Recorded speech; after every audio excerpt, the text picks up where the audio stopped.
我其實開頭有咗嘅時候，我係幾擔心我係唔可以應付得嚟呢條腰嚇。咁好彩我個脊骨醫生就係、即係又係佢個反應，你而家37歲啫喎，你You deserve a baby come on。細個我第一次做脊柱側彎嘅矯形手術係15歲嘅時候啦，嗰陣已經彎到係壓住咗個胃啦，都有好明顯嘅高低啦背脊。即係我決定要去做媽媽呢個嘅時候都好擔心啦，咁亦都問咗好多專業意見，就話其實你係OK 嘅喎，但係可能會比其他人辛苦咁。去到我陀到佢第4個月咧，開始可能企幾分鐘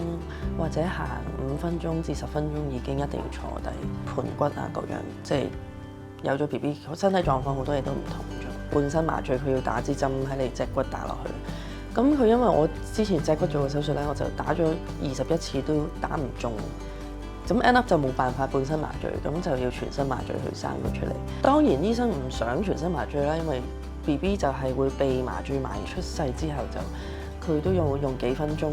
拍醒佢先醒，咁都幾危險。我都係之後睇翻啲片我先知道，醫生係咁拍佢個腳掌，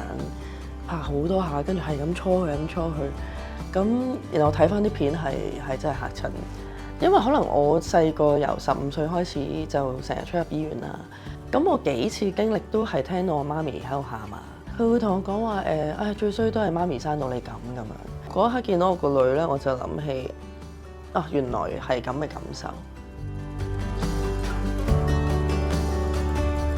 最難係真係點樣學習去同呢個小朋友相處。真係好誇張，4歲咧係佢真係完全好覺得佢控制到個世界，而你任何人都要聽我話。我同佢講啊，我話你喊你係咪想媽咪抱啊咁？因為而家佢個重量咧，我係抱唔到嘅我條腰。咁我就諗緊佢係咪特登扭計令我同佢有呢個 skinship 啊？咁然後佢岌頭，咁我就有一日同佢講話，你其實講就得㗎啦，媽咪就可以坐喺度抱你㗎啦。有段時間我冇工人啦，我都有帶佢去片場拍戲啦，因為冇辦法啦，即係冇姐姐嘅時候。我記得佢好似2、3歲已經識得聽到 action 就唔講嘢㗎啦，即係就算佢扭緊計都好，跟住 cut 就可以講返嘢，然後佢會咧自己嗌 cut，跟住自己講嘢。佢好中意 family 呢個字嘅，嗰陣時學校畫畫都係，佢話 Yeah，because we're family，we're not going to leave each other， 即係佢會突然間講啲好 sweet 嘅嘢，而我諗呢樣嘢對佢嚟講係一個好重要嘅約定咯。所以我覺得無論發生咩事咧，只要我同佢個 bonding 係佢會講心事俾我聽咧，我哋要 bad time 心事，我哋都冇咩解決唔到。